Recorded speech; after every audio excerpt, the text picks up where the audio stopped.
한국에 중국의 제대로 된 반격을 시작했습니다. 그동안 한안령의 수출 규제까지 시행하며 중국에 진출했던 한국 기업들과 한국인들을 괴롭혀왔던 중국.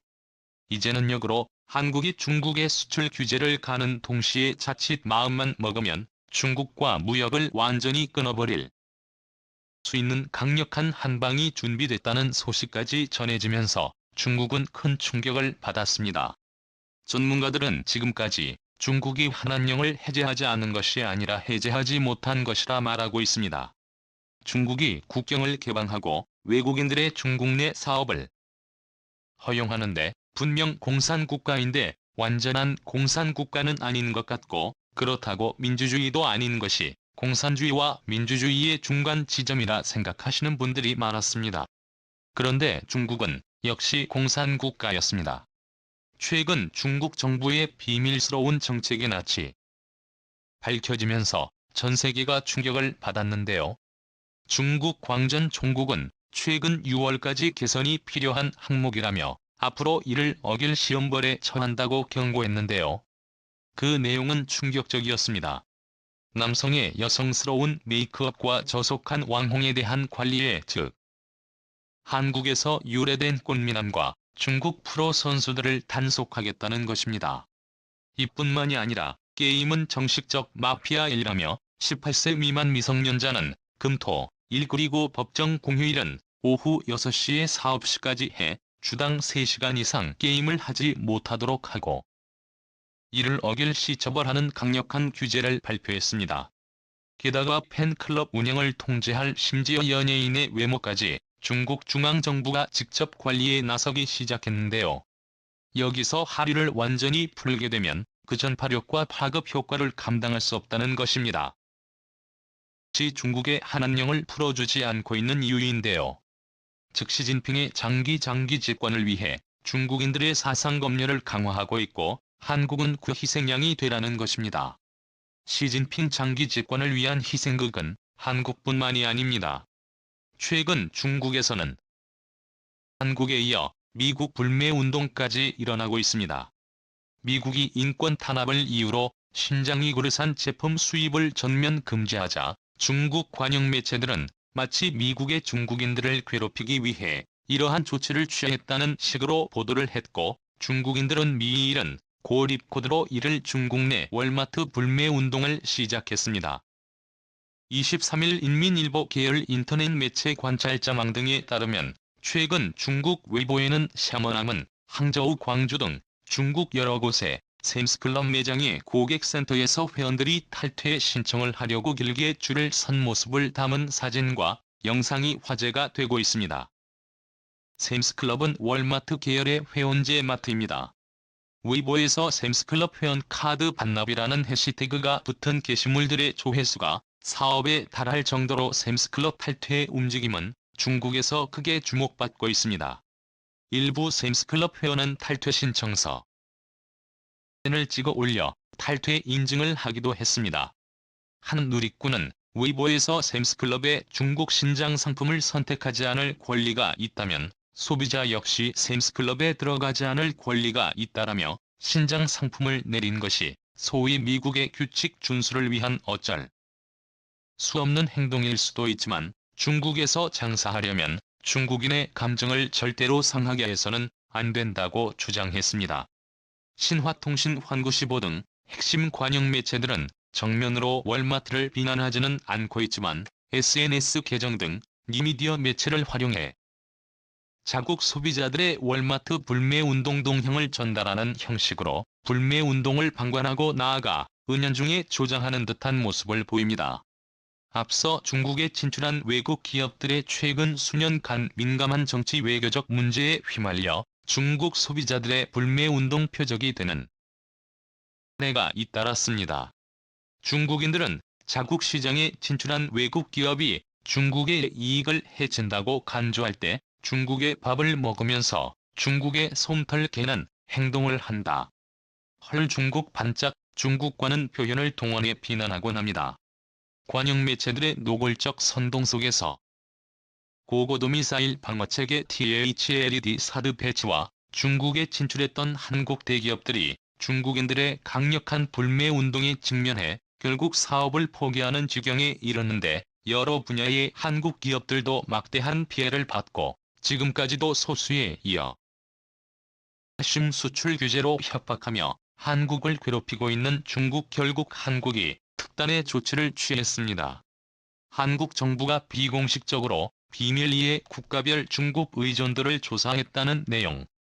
청와대에 과감하면서 시원한 이 내용에 대해서는 국내 건설 기업들은 최대 시장이었던 중국 의존도를 대폭 낮추고 북미와 신흥시장에 올인했습니다. 그 결과 보시는 것처럼 신흥시장과 북미의 유럽 지역에서 대성공을 거두며 빠른 탈중국에 성공했습니다. 이뿐만이 아니라 최근 호주를 상대로 한 문재인 대통령의 한국에 초대박을 안겼습니다. 1조 원이 넘는 한국산 무기 수출에 호주로부터 전기차 배터리용 핵심 원재료 대규모 공급을 받는다는 외모 6가지에 체결했다는 소식들을 지난 영상을 통해 전해드렸는데요. 여기에 히토리라는 초대박이 또 있었습니다. 호주는 중국에 이어 세계에서 가장 많은 히토리를 가진 나라 중 하나로 꼽히고 있는데요. 전문가들은 호주가 보유한 히토리 규모면 한국의 중국과 완전히 무역을 끊어버려도 될 수준이라고 말하고 있습니다. 문재인 대통령 외교가 적중하면서 한국과 히토리 공급망을 구축하기로 했습니다. 호주 정부 측도 이번 한국과의 계약은 문재인 대통령의 국빈 방문 때문에 성사됐다고 밝혔는데요. 중국은 초비상이 걸렸습니다. 중국은 최근 호주가 미국과 손을 잡았다며 호주산 수입 금지 조치를 내렸다가 에너지 원부족으로 중국 전역에서 정전 사태가 발생하는 등 전력 대란을 겪고 있는데요. 호주는 중국 대신 한국으로 수출해 수요처를 대처하고 한국은 중국 대신 호주로부터 히토리부터 니켈 리튬까지의 질 좋은 광물 자원을 대규모로 공급받아 중국과 무역을 대폭 줄이는 데 성공했습니다. 직역에서 막대한 손해를 본 것은 오직 중국뿐이죠. 중국 혼자 한국과 호주의 수출 규제를 했다가 한국과 호주가 손을 잡고 중국의 역으로 수입 규제를 해버린 셈이 됐습니다. 한국의 수출 규제를 가했다가 이렇게 역수출 규제를 받으며 몰락하고 있는 국가는 중국뿐만이 아닙니다. 네, 바로 일본도 우리가 상상하는 것 그 이상으로 심각한 위기를 맞이하게 됐습니다. 바로 한국 때문에 말이죠. 일본 유력 주간지 슈칸 신초 주간 신조의 온라인판 데일리 신초는 최근 발간호에서 인재 유출로 한국의 기술이 새 나갔다는 기사를 통해 NEC와 히타치, 후지스 도시바 등 과거 세계를 제패했던 일본 반도체 업계가 몰락한 이유를 보도했습니다. 2일 데일리 10초에 따르면 과거 산업의 쌀로 초고성능 일본 반도체는 자동차 가전에서 무기에 이르기까지 세계 시장의 절반을 점유했지만 지금은 10% 이하로 쪼그라들었다고 밝혔습니다. 디램 JRAM으로 불리는 메모리 반도체를 비롯해 1990년까지 세계 반도체 업계 톱10에는 6에서 7개의 일본 기업들이 포진했고 시장 점유율도 1988년에는 세계 전체 501.3%를 차지했다. 그런 영광의 시대가 쇠락으로 돌아선 계기로 오선은 1986년 미일 반도체 갈등 국면에서 미국에 완패한 것을 들 수 있다. 기사는 당시에 일본 정부가 미국의 외국계 반도체 시장 점유율 20% 이상 요구를 대책 없이 받아들임으로써 일본 기업이 한국 삼성전자의 반도체를 대신 판매하는 비정상적인 시대가 10년이나 지속했다라고 전했습니다.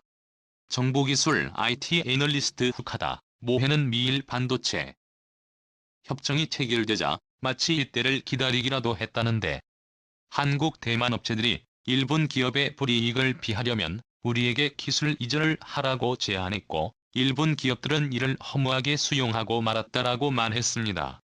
일본 언론에 따르면 이때를 시작으로 일본 반도체 기술자들이 한국 기업에서 일을 하기 시작했고 한국과 대만의 일본 반도체 기술을 전수하러 나갔다.